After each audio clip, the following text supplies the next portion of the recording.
Max Caulfield is not a time traveler. The Max Caulfield episode, second half, part 4 of the series overall, if you're keeping track. This episode is going to deal with the secondary powers that Max has, such as leaping through photos and why it makes sense that double exposure develops her power in the way it does. There will be minor double exposure spoilers, but most of this was already covered in the trailer. Okay, so we've already covered that Max Caulfield is reversing entropy via her rewind, so what is the power that she is using to jump into photos? In some ways, this is the closest thing that Max does to actual time travel. However, even by this is she denying entropy its due. The first time she does this and has her whole, flash price moment, and then, she goes through that, and then she reverses it. She goes back, undoes the thing she did, goes back to her original timeline. What's unique about this is that nothing has changed in her return to her original timeline.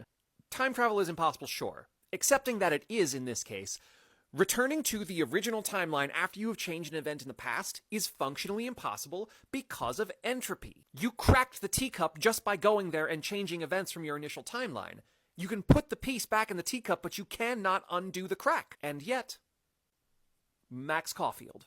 Now that said, it has a weird self-limitation in that when she goes through these photos, she is limited to the scope of that photo. She cannot return to that world permanently. She is only in that small section that was captured by that initial shot. In some ways, it's like she's not actually time traveling at all, but what she is doing is casting her consciousness back to that moment, denying what events happened the first time she was there, and then rewriting it as she chooses. Basically, it's like a self-directed version of Alone's Connect from Final Fantasy VIII. One that she conjoins with her already limitless power to reverse entropy. But Dan, you might ask, how does this connect to double exposure and her ability to step between two different realities? To answer that, let's actually finally state what Max Caulfield really is. If you haven't figured it out by now from the hints I've been dropping, Max Caulfield is a fifth-dimensional being. She does not apply her fourth-dimensional ability in the manner that Daniel Diaz can, but she does command objects to work against their own laws of physics. But doing something Daniel Diaz cannot do, she completely commands the fourth dimension, which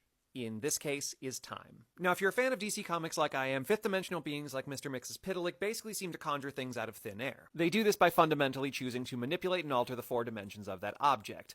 The three physical dimensions, right? And then time, its fourth dimension. Let's say you park your car in the same spot every day when you go to work, right?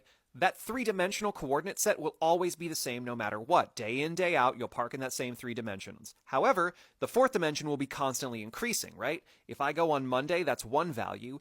The next day, I have the same three basic coordinates, but then the fourth coordinate is now larger because time has passed. If I were to return to that parking spot on a different day without the car and I looked at it, the car would not be there because the t-coordinate did not match up to a time the car was there. With me so far? It's not going to get better. Let's say you make a decision one morning to take the train instead of driving your car in. You get to work, you see your parking space, car's not there because you didn't drive, right?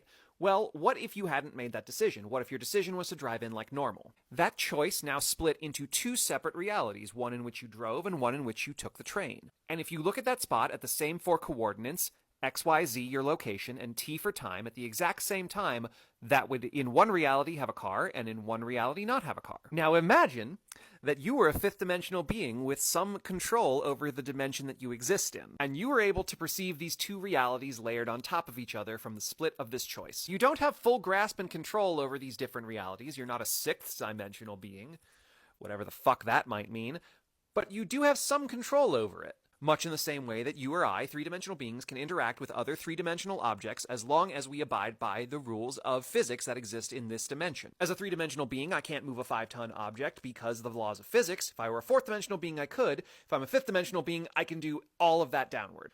In conclusion, Max being able to look and see and move between these different realities, not timelines, realities, has just been a perfect extension of the power that she has always had within her. Which is basically that she's fucking Mr. Mxyzptlk.